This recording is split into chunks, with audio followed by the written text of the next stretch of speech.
go. To be, man. Live. Dave and Jerry. I was there, man. Live on a Saturday afternoon or evening, depending on where you are. Sorry, we pushed this one back from yesterday. Medical issues. Independence Day. Today's Independence Day. Happy 250th. Holy shit. It is July 4th, man. I didn't even realize. To the people that invented rock and roll. There you go. How's that? To the American. Forget about all the bullshit politics. The country that brought us the blues, country, rock and roll. Damn right. Yeah, so the idea of this show is live. And they brought us Pamela Anderson. Wait a minute. She's Canadian. We still got you. Did you take Pamela Anderson over all of rock and roll? And a whole bunch of really good comedians. Mm-hmm. That's right. And so the point of today's show, because we've been we need a sponsor from these guys. Partake. This stuff is amazing. There you go. Fake beer, and it's killer. It's got low calories. I love it, and it's a Canadian drink, man. Toronto, actually. Speaking of other sponsors, I walked by this. I love Partake. There you go. I walk by this gentleman's establishment every day while I'm out busking. He supplied me with 2 T-shirts this week. Nice. So, during my live streams, he knew I was going live, man, to the biggest audiences I ever did, man. Where am I pointing? Chesterfield. It's either going to be that way or that way, depending on how this camera's flipped. Yeah, other way, brother, other way. That way? Yeah. There you go. Backwards on mine. You get a free plug there, brother. There you go. Shout out to the free. It cost him 2 T-shirts. It cost him something. He's paying. Well, and he's been very generous. I got to admit, man. Give me like a $50 Timmy's gift card at Christmas. What's because he sees this raggedy musician walking by with pushing a cart up the street. So they've taken mercy upon me. They're really great people. I've spoken to most of that staff. And Canadian owned, Canadian run, Canadian manufactured couches, man. Got to give them some love, man. They've been there since 1948. So give them some love on King Street here in Toronto. But yes, let's get to it. So the idea, if you've been following us on social media, whether that's Facebook in our Facebook group or on Instagram, because that's a really popular channel, and haven't posted these on TikTok. It's just the still, threads, I guess, gets these. My bucket of concert stubs that I've been collecting throughout a lifetime. And I've seen hundreds of shows. This represents about 175 of them. I would have guessed, I've been going around for years saying I've been to about 300 shows, Dave. And I always felt, well, maybe I was overestimating. And then I realized, no, you got 175 tickets. And there's at least another 50 to 75 shows that I can remember that I don't have stubs for. So it may be 300 tickets, man. But the idea of this episode and to try this was to randomly pull one of these tickets out and have a conversation about it. And I went, well, it could be a little stretchy. I did plant a few in here that I thought, well, that would be a good one to talk about. Man, that was a good night. You're not supposed to share the magic behind the scenes, man. You're supposed to. I'm just supposed to. What do they call that? The fourth curtain or something? I don't know. By breaking the fourth wall.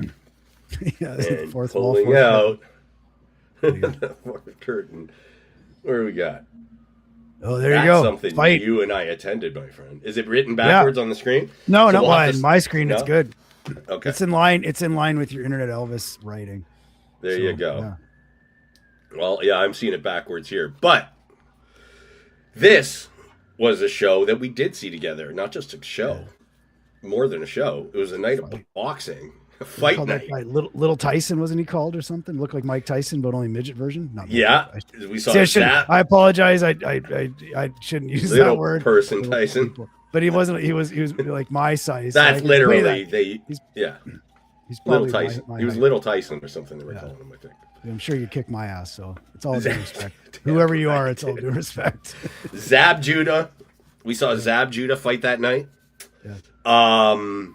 We'd have to go look up the details if you wanted to go Google that and see who that full card was. Zab Judah fought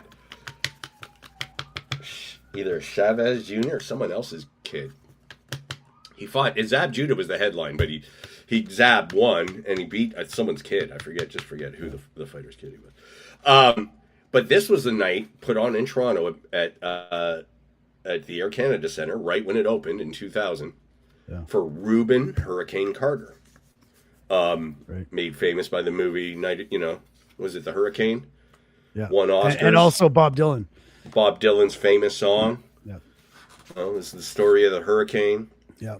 And why did we end up at this Boxing Day, Dave?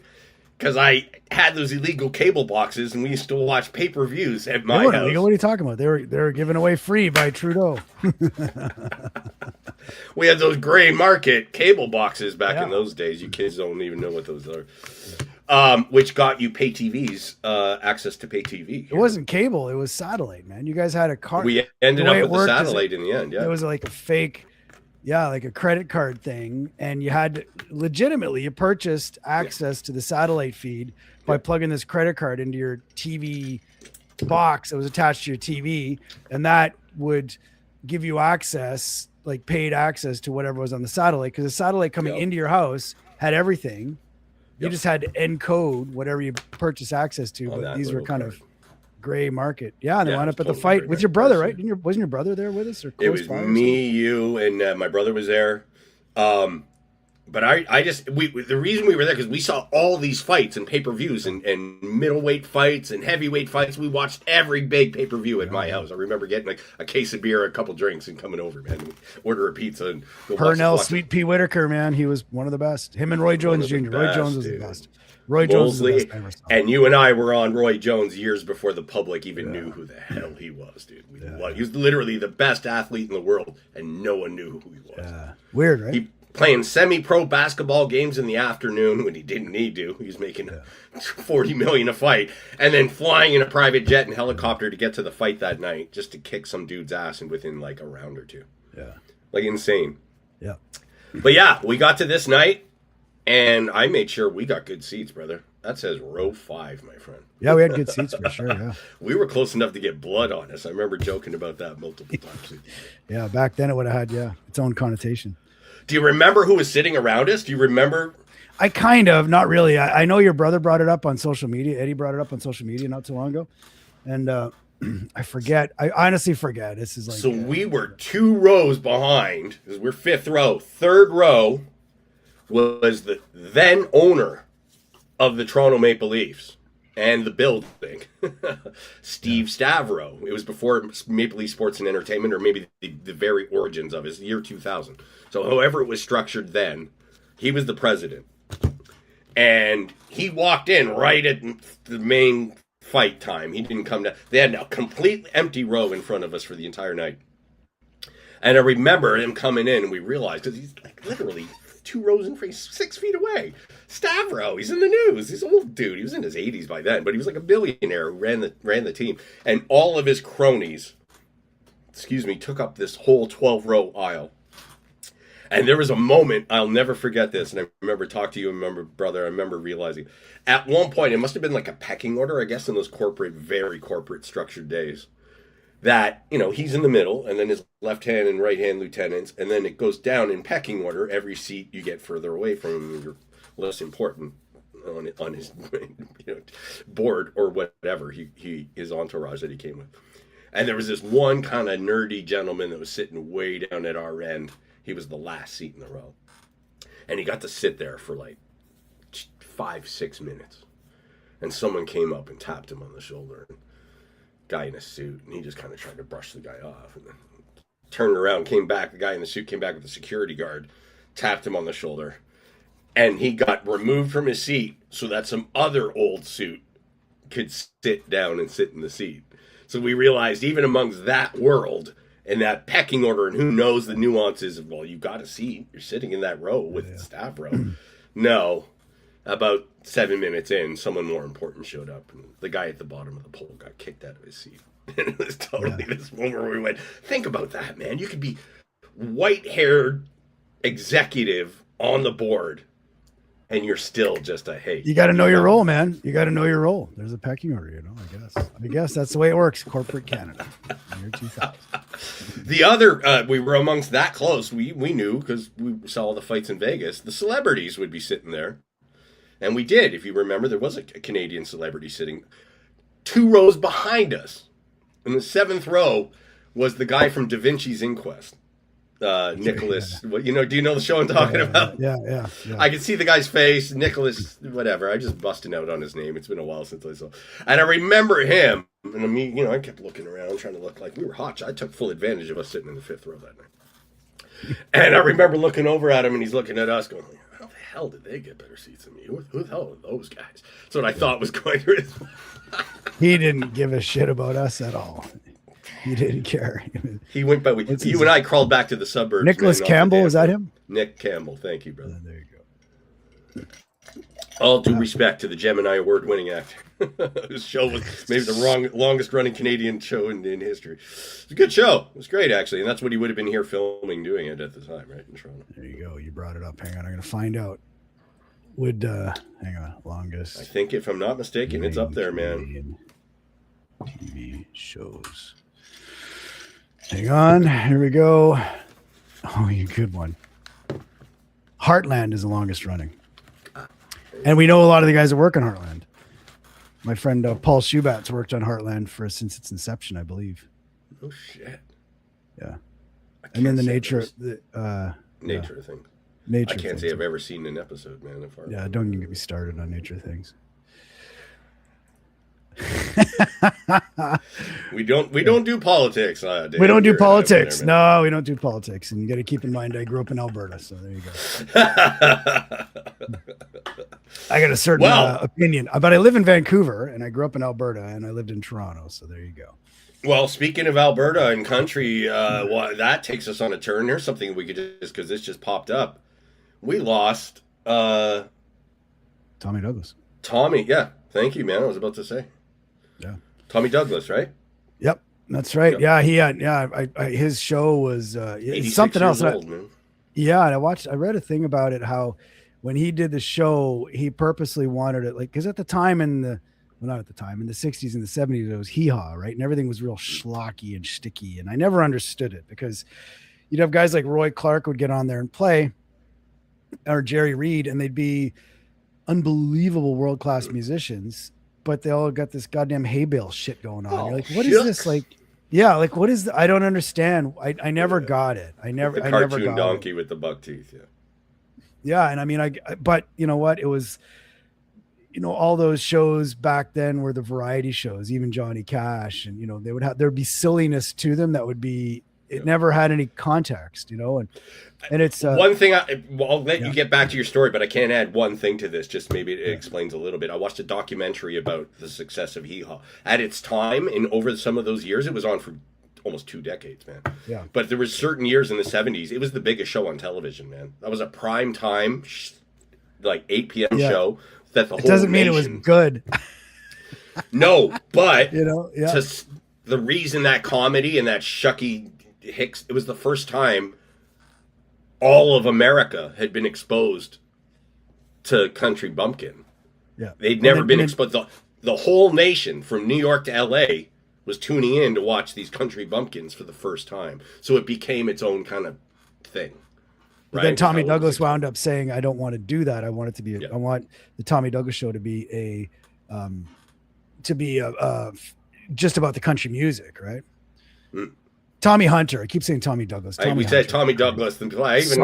Sorry. My mistake. I apologize. We'll go back and edit that. Tommy Douglas. I know we won't. Yeah, just say Tommy Hunter a couple more times, and I'll go back and Tommy Hunter. Tommy Hunter.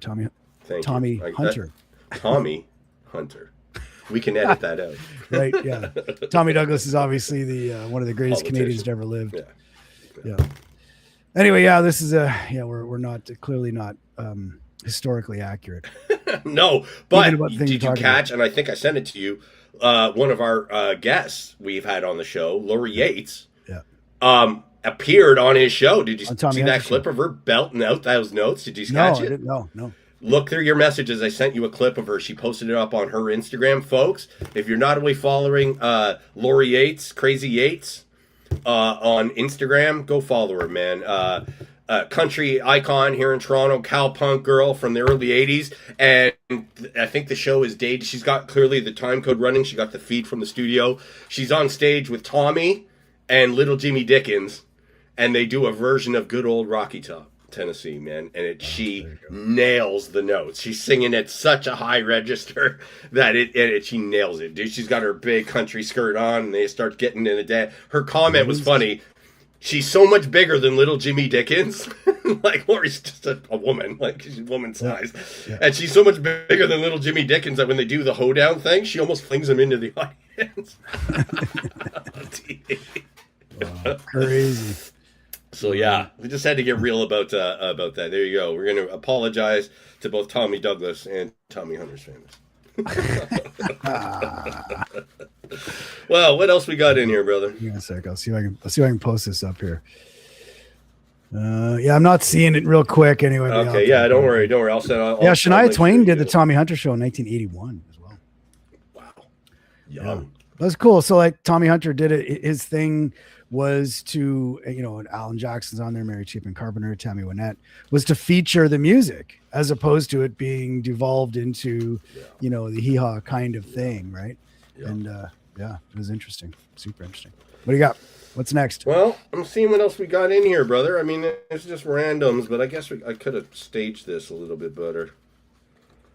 I'm trying to think of which ones of these we would have seen, man. That may be something we've seen. Did you and I go? Because he's coming back in town. They just announced it. Who's that? Is that something that you and I would have went to? Reverend Horton Heat at the Horton? No, I was gone by then. By 2001, you were gone? Mm-hmm. Yep. Okay. I was gone in October 2000. I left Toronto. I remember that being impossibly loud. I remember sneaking up front and wanting to see his fingers. Yeah. As a guitar player, although I wasn't playing at the time, I wanted to get close. When you're in a bar and you get to see a guitar player from that, it's like, I'm going right up to the monitors, man. I want to see this guy work. He's a virtuoso in that goddamn instrument, and he's playing that Gretsch through a stack. And I remember it just being so goddamn loud that I had to leave. I lasted like a song up that close, man. I just went, I'm getting blown away by the hall. Yeah, it's something else, man. I went to speaking of the volume and shows, I went to see Clutch in Edmonton over Christmas, like 7 months ago. Okay. And they played this, what used to be a bar that I frequented when I was younger. And so it's just a cavern, right? It's just a warehouse, concrete warehouse thing. And the volume was so intense. It was, I've had, I've been listening to loud music since I was really young.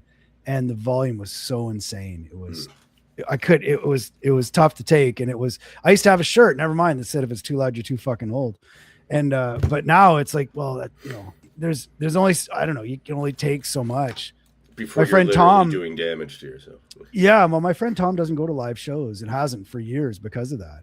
And even when he drives around in a car with the windows rolled down, he puts in, earplugs of some sort because it's just so damaging. So Anyway, yeah. Well, as a young guitar player who got his first trainer 410 stack when I was about 8 years old, and by the time I was 9, I learned what feedback was. Especially on a cheap Japanese Eldegas Stratocaster. I literally, Paul, and especially we turn 13, 14, Paul comes over, we're literally spending hours with our head in front of the cones with it cranked. Because by the time we're 14, you realize, well, no, it's got to warm up. And to get the best sound out of that amp, it's got to be fucking loud. And it's got to be loud for a while. Yep. And, my parents were tolerant. I never stopped to think. I just gave myself tinnitus for the rest of my life, which I still, even as we're talking now, I hear that, Yeah. It got better for a little bit, man. I got some homeopathic treatment that was helping. And now I've kind of stopped that for the last couple of weeks. So now I just realized it's come back. Oh, there you go. What else you got? What other shows you got in the bag of tricks? Well, that's the let's do a true one. Okay. Not looking at the bucket at all, pulling it out. And we got a good one, dude. We got a juicy one. I took my parents to this show. What is it? George Jones. Oh wow, cool. On one of his last-ish tour, second last tour at Massey Hall. Looking up here. Yeah, here, man. The date. 2003. April 5th, 2003, my friend. Oh wow, April 5th. So there's actual video proof of this on here. Yeah, dude. YouTube. Somebody recorded something. Go check it out, folks. Go check. Yeah, I just watched a clip from the Johnny Cash show. Speaking of variety shows, and he and George Jones were playing, and George did White Lightning, where he does that hiccup thing, and he's just cracking Johnny up. Johnny's trying to play, and he does it, and he starts busting out laughing. Because I bet you he's actually drunk while they're making that. Well, that's the thing. I mean, it would be safe to assume George has had a couple drinks backstage before he walked out of that dressing room to get on that stage. It's interesting now, right? Because it's part of his notoriety, No Show George, right, and No Show Jones, and it's Jones. But could you imagine though, back in the day where you bought tickets and you're taking your lady out to see for a good night, an anniversary or whatever, you want to go and have dinner and then go see George, and he's hammered, it doesn't show up. It's like, well, that's not good. Right? I literally when over the years heard stories and heard tales of people, just fans saying, yeah, I had chances to go see him, but no, back in the day you wouldn't spend the money because you literally 50-50 whether he's going to be there that night up on stage, man. So why buy a ticket? Yeah, and right? I've been at shows where guys have bands and people have been off. I saw NXS in Edmonton in like 89 or something, and they just had an off night. But it was the show wasn't good, but you can't have every show be great. It's like it's an off night. What are you going to do? But if you're notorious, if it's part of your notoriety is to be wasted to the point where you're not able to perform. And it's funny because I watched an interview with and this is from George's notoriety of being drunk. I watched an interview with Tommy Lee, and I think you liked it as well, or maybe he was just on Joe Rogan, and he's talking about Motley Crue opening up for the Stones, and Mick and Keith asked to see Tommy, and so Tommy went into the dressing room, and he said there was Mick and Ronnie Wood were hammered. He said they were sloshed. Drooling hammered 20 minutes before showtime, and they were sloshed. And then he goes, and then they got on stage, and then start me up, right? And as soon as they hit that intro to start me up, they were sober enough to pull it off. Yep. And it's always been interesting. I never understood how people can do that. Or you'd hear stories about the Grateful Dead being on acid and playing. It's like, how can you have that manual dexterity when you're tripping that hard, man? There's times, man, I did that as a kid. I didn't want to touch it was like a textile thing. I don't want to touch a guitar right now, man. That's right. It's like a lizard or something. Yeah. Feels weird. Yeah, it's funny. It's really funny. But anyway, these guys, I don't know how they do it, but I think that's part of the thing, and that's what they say about tying it back into sobriety and stuff. Is Stevie Ray Vaughan? That was one of the an additional layer to the tragedy of him dying was that he was just hitting his stride in terms of his playing while sober, and really coming up with his songwriting, and his playing was hitting a whole other level. Those next 3 to 5 albums, who knows what we would. It's literally the same question could be asked, ironically, of Hendrix. Yeah. What would the next 3 to 5 albums have gone? Where could it have gone? Yeah, or Janis. I mean, could you imagine and Amy Winehouse? Could you imagine Janis and Amy Winehouse doing a duet? Yeah. And it's sad. It's sad. So anyway, it's funny. Well, there you go. We'll wrap up with that. My dad always told me that story, and you can see it when you watch Festival Express, the movie. Like, Janis couldn't get on stage until she was drunk. Yeah. She had such stage fright and she couldn't do it. She wasn't going to do it sober, period. I don't know if I've shared this story on I Was There Man or not, but when I went to, I think I might have, drove through California one time and wound up in Monterey. Mm-hmm. And I was so tired from riding my motorcycle at the time, and we'd been such a long day. Pulled in, passed out, woke up for breakfast the next day. My kids were young. I was there with my ex, and sitting in this diner and just kind of, rubbing my eyes, trying to wake up, having a coffee. I looked at the waitress and said, wait a minute, where am I? Where are we? And she looked at me like I had 3 heads, right? She goes, you're in Monterey.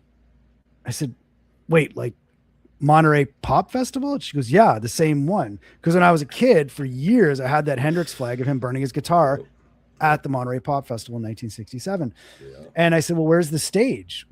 Is it still around? And she says, yeah, it's in the fairgrounds. And it turns out the fairgrounds was right behind the hotel I was at. So I had a chocolate lab named Duke. So I took Duke and I walked over to the stage and I sat on that stage that I remember seeing a photo, man.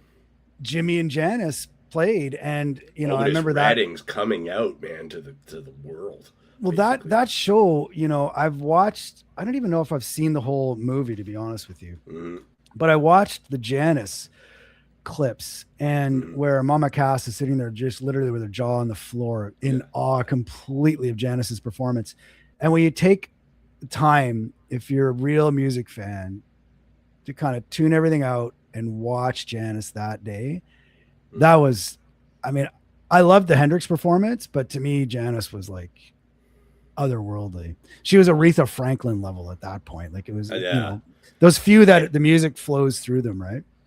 I would highly recommend you go, because there's someone was posting it. I guess we had an anniversary this week. Go check out Otis's performance. Okay. Because it's literally it'll blow your mind of how good he was. Can you imagine being at that show? He delivers at the height of his career at Monterey, is what people say, and it's live. So there's no one of those. He's not in a studio doing multiple takes. No, he's live on that microphone. You know? That's one of those shows where you kind of, if you were there, you almost wish you were stone cold sober, because that way you'd remember it, and you'd remember. I'd say about a third of that crowd was on some hallucinogen. So on that note, we should have led with this, but we'll hit with this. And I was there, man. I was there. And I was there. I was there, man. But baby, I was there, man. Cool. Well, we got to update that. We got some. We do. Voices. And I should have come in off the front with that, man. That's why I had it loaded. But it was a good time to come in and end it. So why don't we end it on that? We've been up for about half an hour. Yep. We had a couple polls, man. It kind of went a little awkward. Apologies to both our former illustrious Prime Minister and the late great Tommy Hunter, brother. We'll cut around that, or we'll do something with that, man. And next week we're gonna reach out to somebody. Here you go. This is, maybe you can make a short of this, and we can put this on social media. We've got a list. We got a short list of people we want for the Toronto angle, right? But this week it's very timely to chat with somebody at Sneaky D's. Yeah. Toronto landmark, been offered a stay of execution for now. Don't know how long it'll be. You know, it was there when we were punk ass kids. It's there now, and I'd love to hear the stories from somebody that's been there longest. Maybe the owner. Paul played it many times with many of his bands, and I've had many dates there. Many midnight, 2 a.m. Let's go get something to eat. Yeah. The cheap nachos, tacos, and all that shit, man. So there you go. Appreciate everyone for being there. I was there, man. Check it out. This will go up and be posted up again. Apologies, Mr. Hunter. Coast to coast. Vancouver, Toronto. Thank you. Rock on, Toronto. Me, Dave, thank you for being there, folks. Hey, man, we'll probably do this again. At some point. See you soon, guys. See you. Ciao. Yeah, man.